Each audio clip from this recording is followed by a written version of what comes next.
Eu vou tirar aqui um tempo no início para apresentar umas premissas gerais dessa tríade lacaniana, né? Os conceitos dos três irão sofrer mudanças significativas durante o seminário, mas alguns pontos se mantêm. Então, vamos começar cronologicamente pelo imaginário. Acho que, primeiro, a gente tem que sempre ignorar o senso comum, que aponta algo da criatividade, da imaginação, só porque o nome é imaginário, e lembrar de termos chaves. Termos chaves do imaginário são a imagem, o narcisismo, o significado e o pequeno outro. O registro do imaginário é composto por uma relação conflituosa e, ao mesmo tempo, incestuosa com a própria imagem do corpo, a partir do estádio do espelho. Eu vou voltar no estádio do espelho depois, mas é importante a gente saber que o imaginário e o estádio do espelho são muito ligados. O imaginário é o registro da construção do eu, do ego, por excelência, de sua antecipação como completude, de sua captação no espelho e de sua ilusão como um mestre, como se o eu dominasse tudo na nossa mente, a gente tivesse comando pela consciência. Lacan, ao afirmar que a alienação é constitutiva da ordem do imaginário e que a alienação é o imaginário como tal, no seminário 3, ele estará reiterando que o eu e o outro são inseparáveis em sua natureza. O eu e o pequeno outro não se separam. É uma e mesma coisa. Então, é no imaginário que a gente encontra os significados. É no imaginário que a gente cria a nossa relação com a realidade.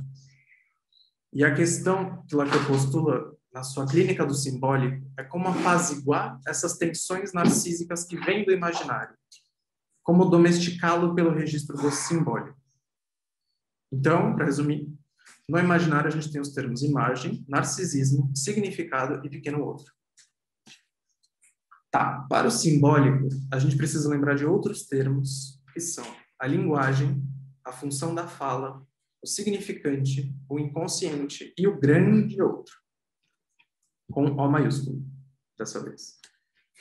O registro do simbólico ele é caracterizado pelo campo da linguagem, pela função da fala. Ele é um sistema de trocas regido por uma lei que sobredetermina as escolhas dos sujeitos. A gente fala que o inconsciente se estrutura como uma linguagem na medida que ele pertence ao domínio do simbólico. Ele tem como principal tarefa simbolizar os outros dois registros e criar cadeias significantes regidas pelas leis da linguagem, que são a metáfora e a metonímia. Acho que de passagem é melhor eu colocar os outros, né, o outro, o pequeno outro e o grande outro de Lacan em seus devidos lugares. Enquanto o pequeno outro tem o seu lugar no imaginário, o grande outro ficará no registro do simbólico. Então, quando a gente escreve outro com O minúsculo, a gente coloca ele no imaginário, e com O maiúsculo a gente coloca no simbólico. O que é o pequeno outro? O pequeno outro é o lugar do amigo, do rival, do semelhante à imagem do eu.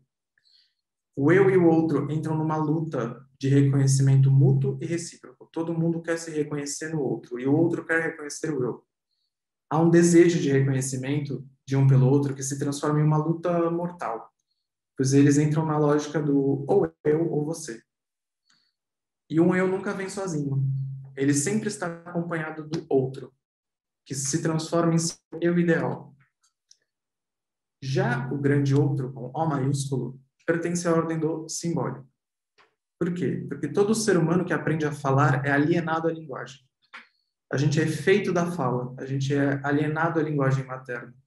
A linguagem da mãe, outro.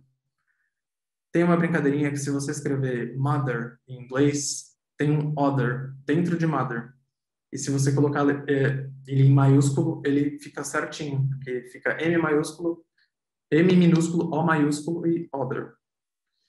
E o outro, como lugar dos significantes, ele é inacessível, a não ser pelas formações do inconsciente, porque o grande outro e o inconsciente são uma e mesma coisa. A gente só consegue percebê-lo através dos sonhos, dos lapsos, dos xistes e dos sintomas. E isso é Freud falando. O inconsciente de Lacan, diferente de Freud, é uma descontinuidade.